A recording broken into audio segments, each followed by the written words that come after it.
Olá pessoal, tudo bem? O início desse vídeo é um pouco diferente do usual, porque o nosso canal, o canal @outro tema, perdeu um grande seguidor. Porém, mais do que isso, muito mais importante do que isso, nosso canal perdeu um grande amigo, o DJ Marcelo, do Rio de Janeiro. Um amigo que sempre nos escreveu, sempre comentou os vídeos. Ele fazia os comentários geralmente por DM no Instagram, ou seja, mandava mensagens no privado, não costumava publicar no YouTube, mesmo sabendo o quanto isso ajuda o canal. E ele sempre emprestava boa parte do dia ou da noite, que seja, para nos mandar mensagens de áudio pontuando várias partes do vídeo, o que ele achou de cada fala, de cada assunto. E sempre mandava ao final uma mensagem de incentivo, tanto para mim quanto para o Zé, para que a gente continuasse, que nunca parássemos e que principalmente nunca perdêssemos nossa essência. Só que o nosso amigo, que a gente nunca conheceu pessoalmente, mas que já tinha um lugar especial no nosso coração e em nossas vidas, o nosso amigo Marcelo partiu muito cedo, muito novo. E vai fazer falta nesse mundo, Marcelo. Imagina para nós que nem o conhecemos, para nós o Marcelo já significava muito. De verdade, gente, nós ficávamos esperando as mensagens do Marcelo. Assim como a gente aprecia cada comentário que é postado, assim era com os comentários em áudio que o Marcelo nos mandava sobre nossos vídeos. E agora ele nos deixou os amigos, os familiares, mas se juntou ao pai, a mãe dele, que partiram já há alguns anos, juntou-se aos seus irmãos, aos entes queridos da família. Então, amigo Marcelo, esse vídeo é uma homenagem a você. Abração, amigo querido. Tenho certeza que tu estás junto de Deus nesse momento. Com certeza tu foste muito bem acolhido.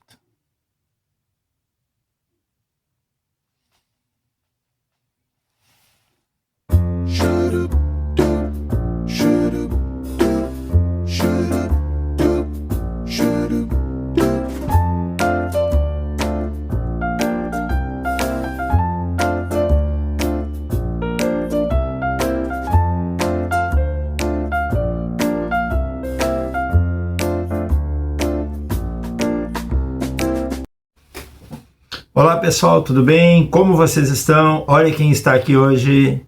Não é o Zé. Não. Quem está aqui hoje chegou nas minhas mãos e depois eu vou conferir, depois eu vou assistir. Feita a apresentação necessária, olha quem está aqui hoje. José Luiz. Cá estamos, juntos e together. Olha isso! E chegou meu presente de aniversário! Aí está! Obrigado, Zeca! Hoje o Zé trouxe para nos contar, ele nos trouxe uma história para compartilhar conosco. Eu não conheço essa história, embora eu conheça o personagem. É a história não contada do Saci Pererê. Em primeiro lugar, tu acredita em Saci ou tu acha que...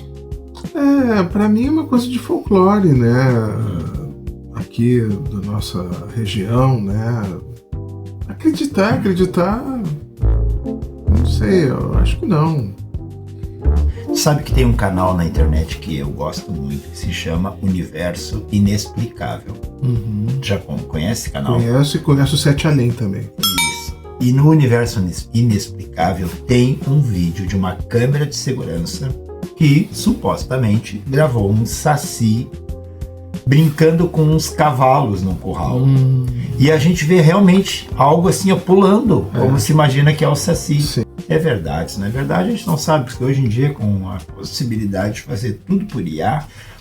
Mas eu ia te perguntar, Zeca, tinha alguma coisa quando tu era criança que te dava medo? No meu caso, Saci Pererê, não, porque eu nunca acreditei. Nunca. Tem que ser do folclore? Não, algo que te dava medo. O Pedro Paulo. Que é isso? Os brigadianos de antigamente. O meu pai me assustava, dizendo, olha ali o Pedro Paulo, ó. Se tu não te comportar, o Pedro Paulo vai te levar. Aqui no Rio Grande do Sul, policial militar é chamado de brigadiano. Até hoje são brigadianos, eles são da brigada militar. Era Pedro Paulo. Eles chamavam de Pedro Paulo. Sabe a origem disso? Não sei. Pesquisa. Sabe que quando eu era criança, uma coisa que me metia muito medo era o tal do velho do saco. E, claro, hoje eu entendo que meu pai, minha mãe, vó, tia, que seja, os adultos da época diziam isso, que era para as crianças não se afastarem de casa. Quando os pais queriam que a gente entrasse, ou também que não se afastasse, eles diziam isso, cuidado com o velho do saco, hein?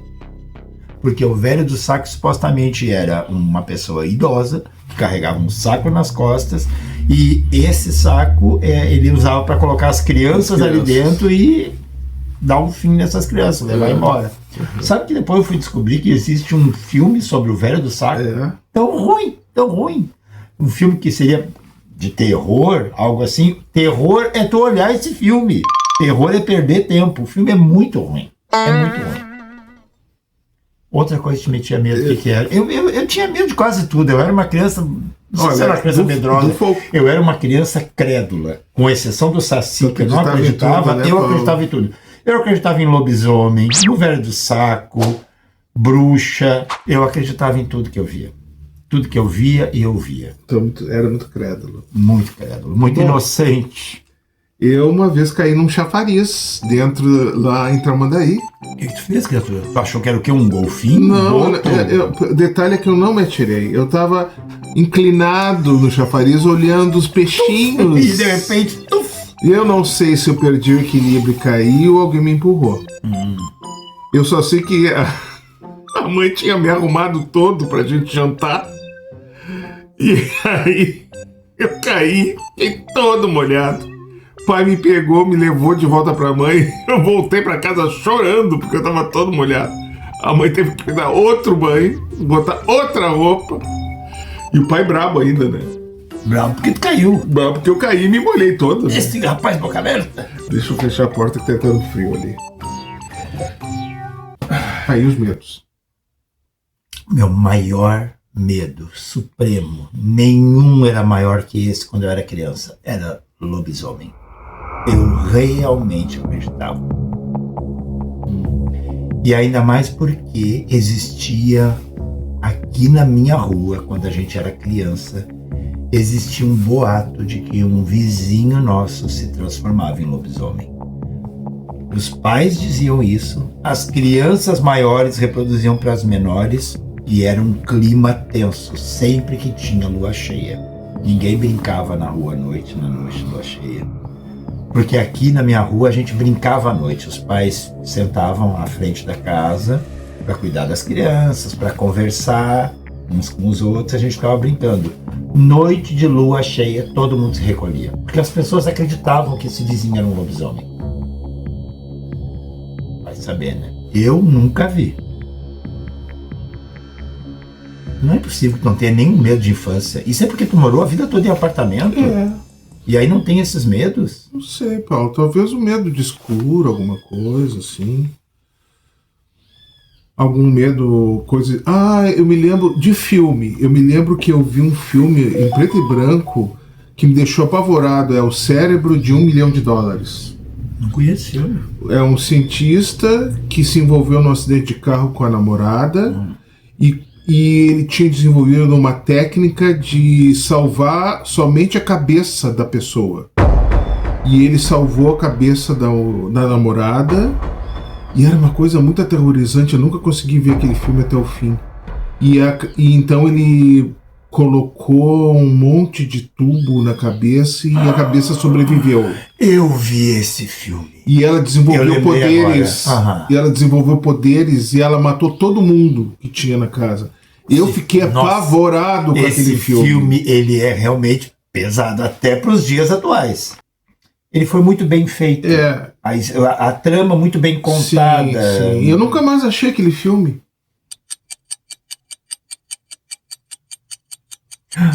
Eu acho que ela conseguiu. Meu Deus, ela conseguiu. Deixa eu ver. É esse mesmo. É esse filme aqui que aí acho. O filme que corresponde à sua descrição é muito provavelmente em inglês. The Brain That Wouldn't Die. O cérebro que não pode morrer. A cabeça que não queria morrer. Claro, em português ficou a cabeça. Mas o certo seria o cérebro que não queria morrer. O folclore mesmo.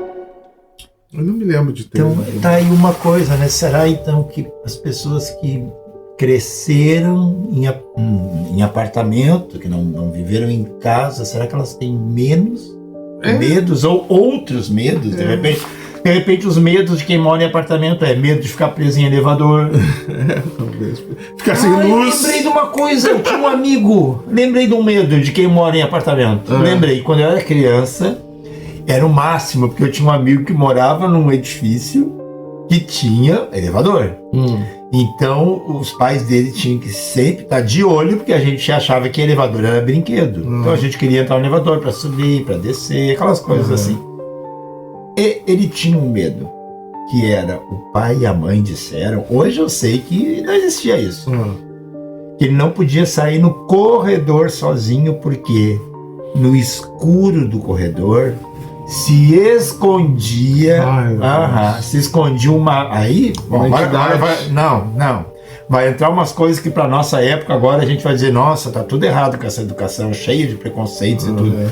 Eles diziam que se escondia uma velha, enrugada, com um nariz comprido e uma verruga na ponta. Uma bruxa. Ele não saía no corredor se não estivesse com as luzes todas acesas. E é uma época que não tinha o quê? Aqueles sensores de presença, tu tinha que acender a luz manualmente. E para acender manualmente, tu ia chegando perto da zona escura e apertava uma nova tomada para acender. Uma vez... Funcionou com ele não saía sozinho. Uma vez, uma coisa que me deu medo, foi mais uma surpresa, assim. A mãe tinha comprado aquelas imagens de santa que era fluorescente. Ela ficava um pouco exposta na luz e quando tu apagava ela aparecia. É verdade. E aí uma vez a gente foi testar. E aí apagou a luz, eu não enxerguei nada, só que tava do meu lado. Quando eu virei e vi aquilo troço brilhando, aí sim eu levei um susto, né? Imagina o pulo. Meu Deus, eu disse, mãe, acende essa luz, pelo amor de Deus. Porque eu esperava ver a santa na posição que a mãe tava. Tava do lado. E ela foi pro outro lado, aí sim, né? Aí me apavorei todo. Mas sabe que tem uma coisa que me assustou muito, mas agora vindo pra idade adulta já.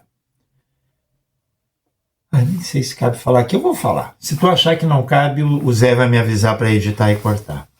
Mas aconteceu uma vez, e depois eu vim descobrir que isso tem nome, tá? Eu estava deitado, meu quarto estava escuro. Eu nunca dormi totalmente no escuro, eu não gosto. Sempre tem alguma luz. Eu estava deitado, era inverno. Eu estava com um cobertor por baixo e um edredom por cima. E eu estava quase adormecendo. E nesse momento assim que tu não tá nem acordado nem dormindo, eu senti que alguém subiu na minha cama. Não foi cachorro, nada disso. Porque eu senti 2 pés subindo na minha cama. E pisoteando em cima de mim. Eu dei um pulo daquela cama, eu saí muito rapidamente debaixo dos cobertores do edredom. Por quê? Porque na minha mente tinha entrado alguém dentro de casa, um bandido, alguma coisa. Subiu na cama. ia me matar, sei lá o quê. Dei aquele pulo e corri muito rapidamente no interruptor de luz e acendi. Quando eu acendi, não tinha, graças a Deus, nada no meu quarto, mas qual minha surpresa? Desagradável. Tinha marca de pé. Quando eu olho pro meu edredom, ele era um edredom muito fofinho. Tu botava a mão, ele afundava e depois ele voltava para a posição original. Tinha marca de 2 pés. E ele voltando para a posição original. Eu olhei aquilo, arregalei os olhos e ali eu percebi, sim, alguém subiu na minha cama, mas esse alguém não estava no mesmo plano em que eu me encontrava. Entendi. Deixei passar aquela história. Muitos anos depois, eu estou ouvindo em um podcast uma médium conversando sobre vários assuntos e alguém manda uma mensagem para esse programa que era ao vivo perguntando sobre a pisadeira. Eu nunca tinha ouvido falar nisso. E segundo o que foi dito nesse programa, a pisadeira é uma entidade que caminha nos telhados das casas e que ela consegue, visto que é uma entidade, exato, não tem um corpo, né? Ela consegue atravessar e ela vem até a tua cama para te sufocar, porque ela quer levar, ela precisa da tua energia que ela vai extrair da tua boca. Então ela te prende aqui e extrai. Pronto. E naquele dia eu tive certeza que o que aconteceu comigo foi isso. E é sério, eu não tô brincando, não tô aqui querendo contar uma história assustadora, não é isso. Isso realmente aconteceu comigo. Pode parecer tolice para alguns, pode, mas como eu vivi aquilo, como eu vi, não foi impressão, eu olhei pro meu edredom e ele estava fazendo esse movimento aqui, ele estava subindo de volta. Como assim? Aí alguém pode dizer, não, eu estava subindo porque não entendeu, Paulo? Tu pulou da cama e como tu saiu o teu cobertor. Não é essa a questão. Ele estava subindo numa região, digamos, do edredom, na qual eu não estava deitado. A gente não pode esquecer que eu estava embaixo do edredom. Sim, eu não estava em cima. Então como é que ele estava voltando para o lugar dele? Entendeu? Isso para mim foi realmente assustador. Muito.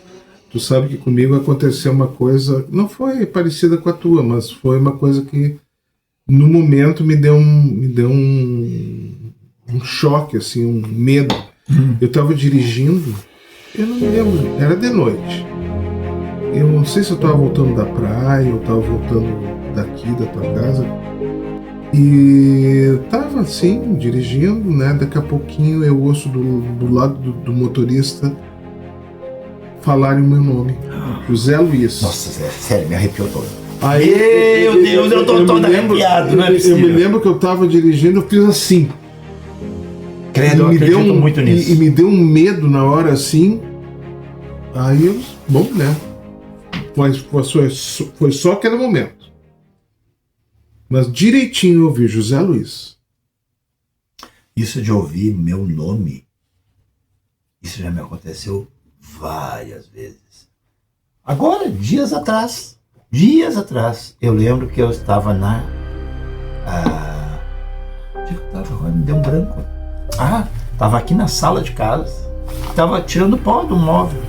E eu escutei direitinho quando alguém chamou meu nome, Paulo. E foi tanto assim que eu olhei pro lado, achando que é óbvio que não teria ninguém dentro da minha casa.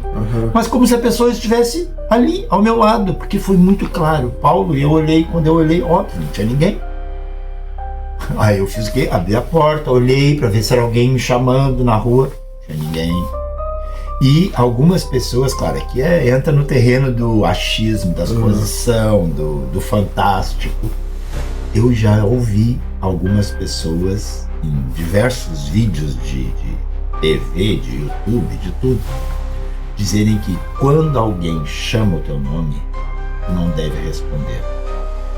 Mas eu fico assim, como é que não vai responder? Quando alguém chama o nome da gente, é quase que imediato perguntar: oi, sim, tô aqui, que foi? Quem é? Aquelas coisas todas. Aliás, teve uma moça numa entrevista, naquele programa da médium, que falou da pisadeira. Ela disse: vem mais pra cá, que tá quase saindo da imagem, olha lá. Isso. Melhorou. Não, muito obrigado. Graças. Nossa amizade funciona assim, com essa lacuna entre nós, esse abismo entre nós, funciona melhor assim.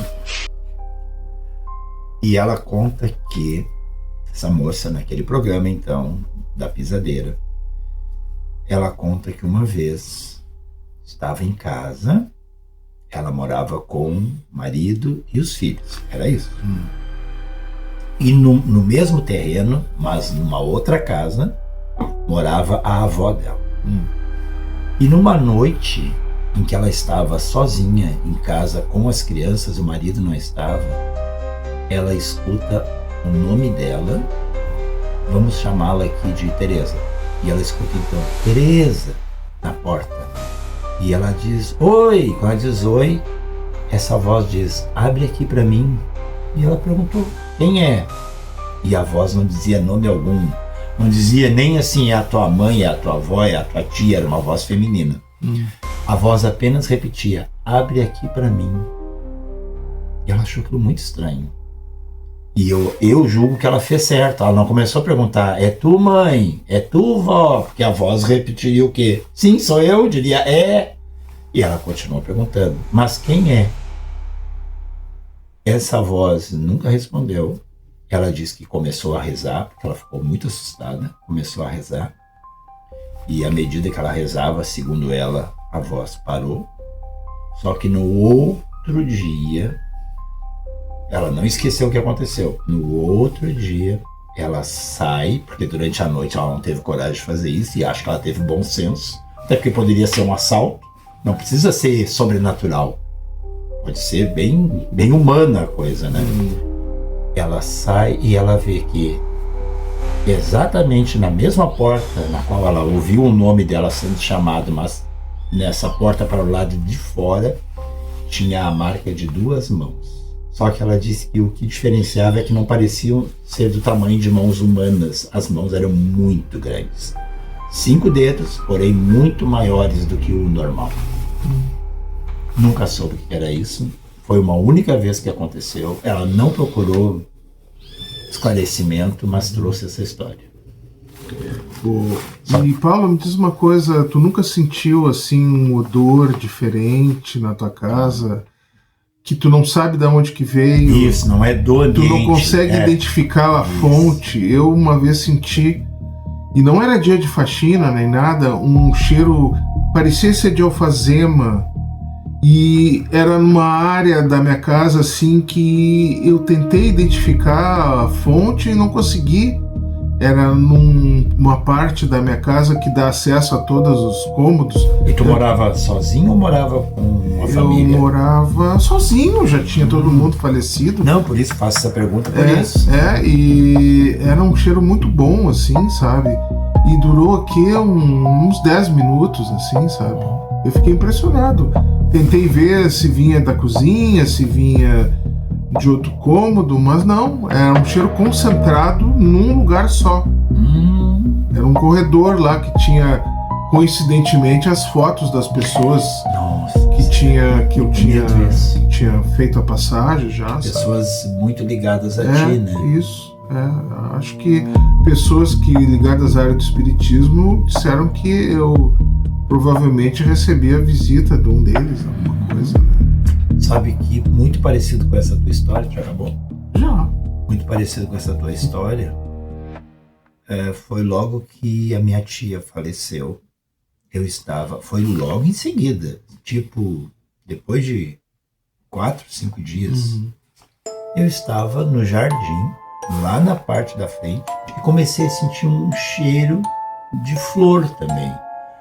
Eu olhei para um lado, para o outro, e nenhuma das flores que tinha ali exalava aquele tipo de perfume. Eu conheço o perfume de uma rosa, de um jasmim, das flores que ali estavam. Não era nenhuma delas. Aí o que eu lembrei? É alguém fazendo uma faxina, mas eu pensei, isso não é perfume de produto de limpeza. A gente conhece o perfume de um produto de limpeza. Alguns até imitam o cheiro de flores, mas não é igual. E aí eu lembrei da minha tia, pensei, será? E a minha tia havia dito, isso que eu vou te contar é muito significativo, e agora estou lembrando que eu acho que eu nunca contei para ninguém. A minha tia sempre me dizia que o dia que ela partisse, se ela fosse, ela falava assim, se ela fosse me mandar algum sinal, esse sinal seria uma borboleta.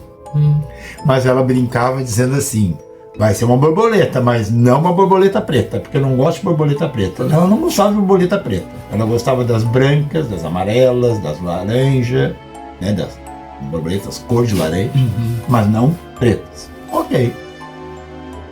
E aí eu lembro que eu racionalizei, pensando, não, é cheiro de alguém limpando, mas ao mesmo tempo eu pensei, mas isso não é cheiro de produto de limpeza. Aí o que eu fiz? Bom, se for cheiro de produto de limpeza, basta eu me afastar, já que o terreno é muito longo, basta eu caminhar até o fundo do terreno, eu não vou sentir mais nada. Mas o cheiro te perseguiu. E aí eu fui indo e aquele cheiro me acompanhando. Aí eu pensei, o cheiro é em mim. Eu me cheirava minha roupa e não era em mim aquele cheiro. E de repente o cheiro passou, ele só passou, era lá na frente. Mas, ainda bem que eu fiz isso, eu insisti, eu vou até o final do terreno. Qual a minha surpresa? Quando eu cheguei no finalzinho do terreno, volta aquele perfume. E ele volta muito mais intenso do que antes. E vem uma borboleta. Nossa, eu tô todo emocionado de falando isso. Vem uma borboleta e ela começa assim, ó, na minha volta. Muito perto, não era assim na minha volta a 4, 5 metros. Não, ela vinha assim, ó, vou fazer de lado. Essa distância mais ou menos do meu rosto e passava. E ali eu lembrei. E só pensei, que bom que tu estás bem, eu fico feliz. Sabe, falei aquilo, me emocionei, chorei, emocionado, porque eu não tive dúvidas de que se tratava dela. Eu entendi que ela teve uma permissão especial para vir ou se despedir, ou me dizer que estava bem, porque aconteceu exatamente o que ela disse que aconteceria, porque era uma borboleta branca, uma única borboleta, não eram duas, não eram três, não tinha outra borboleta, e aquele perfume. Eu acho que quando eles se manifestam, eles podem se manifestar com sons, com cheiros, borboletas, a voz que tu escutaste pode ser algo assim. Pode ser. Sabe, por exemplo, uma vez eu também ouvi, e isso já aconteceu comigo, uma pessoa que estava no carro, estava ouvindo, ela estava ouvindo CD, lembra? Teve um tempo que a gente podia escutar o CD dentro do carro. Sim. Hoje é tudo streaming. Aí quando ela parou o CD, que ela ia trocar, tirar o CD, colocar um outro CD, entra uma rádio que ela nunca sintonizou, nunca ouviu aquela rádio. E ao entrar aquela rádio, começou a tocar uma música, que era a música favorita da mãe dela. E a mãe dela fazia apenas alguns dias que havia falecido. E essa minha amiga disse que ela havia, desde que a mãe falecera, ela havia pedido que a mãe mandasse algum sinal que as coisas estavam bem, que estava tudo bem. E ela acredita que aquela música, naquele dia, numa rádio que ela nunca sintonizava, aquela música era o sinal. Ela entendeu dessa maneira e ficou tranquila. Nunca mais pediu que a mãe mandasse algum aviso, algum sinal.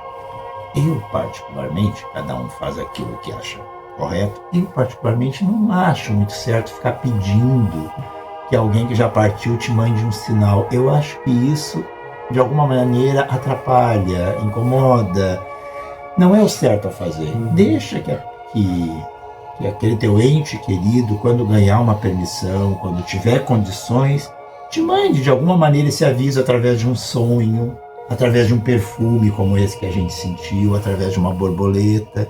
A gente precisa, isso é o que eu penso, a gente precisa deixar que eles sigam o rumo, o correto, o certo a se fazer, que a gente não sabe exatamente qual é. A gente, eu estou me referindo a mim e ao Zé, porque a gente não estuda isso, a gente não é espírita, então a gente não tem esse conhecimento, mas eu tenho essa crença de que realmente existe um pós-vida existe um pós-vida e que talvez lá nesse pós-vida a gente receba sim permissão para, de alguma maneira, interagir com aqueles que aqui ficaram e que porventura sintam saudades, queiram saber se a gente está bem. E essa é a maneira então de sinalizar, por cheiros, por alguma borboleta, por um pássaro, uma música que toca de repente.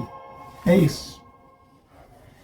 E a gente vai encaminhando para o final, lembrando que o Zé ficou de nos contar então a origem do Saci Pererê, uma história de dor e resistência e transformação. Eu tô rindo com essa cara porque ele vai insistir em contar a história. Ué? Não era pra eu contar? Não, insistir enquanto os cachorros latem. Mas é um pano de fundo. Vamos dar uma pausa aqui. Então, pessoal, essa é uma versão não contada da lenda do Saci Pererê, tá? Eu vou ler porque eu já tô velhinho, não consigo guardar na memória, tá, pessoal? Então, peço a compreensão de vocês. Então, é assim, ó, é uma história de dor, resistência e transformação. Tudo começou quando o jovem, fugindo da perseguição impiedosa dos capitães do mato, acabou pisando em uma armadilha de ferro escondida na mata. Diante do risco iminente de ser capturado, novamente, ele tomou a decisão mais dolorosa da sua vida. Cortou a própria perna para se libertar e seguiu sua fuga, saltando em um pé só, enquanto sangrava na escuridão da floresta. A floresta, no entanto, compadeceu-se de seu sacrifício e o transformou. Ele deixou de ser apenas um menino para se transformar em uma entidade com a pele escura, olhos brilhantes e cachimbo aceso na boca, e uma carapuça vermelha que lhe conferia poderes. Ele passou a dominar os ventos e viajar dentro de redemoinhos. Para os escravos da época, o Saci deixou de ser um motivo de medo para se tornar um símbolo de esperança. Seu assobio na calada da noite ou o surgimento de um redemoinho no terreiro eram sinais de que a floresta vigiava e que o menino de uma perna só continuava livre, zombando abertamente de seus opressores. Carregando consigo a revolta e a resistência, ele se tornou o guardião das matas.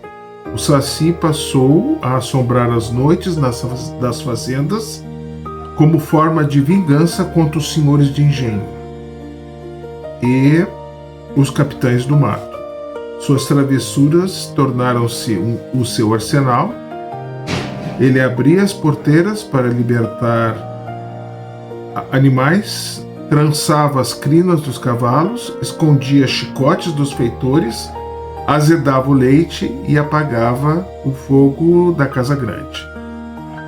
Essa história foi uma contribuição da seguidora Indira, a qual eu agradeço pela contribuição.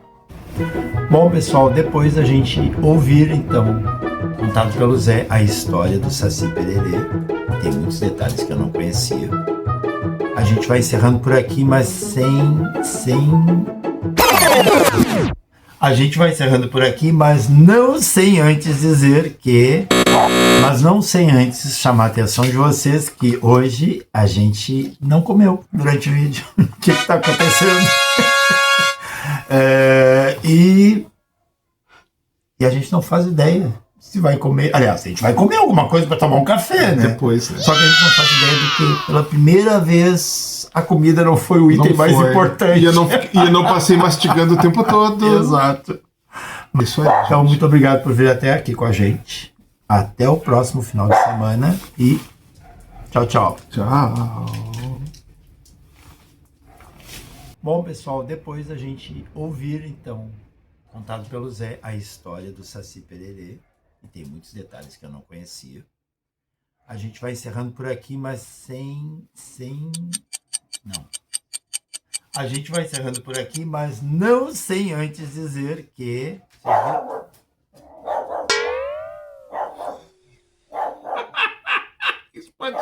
Isso pode ir pro preto e branco.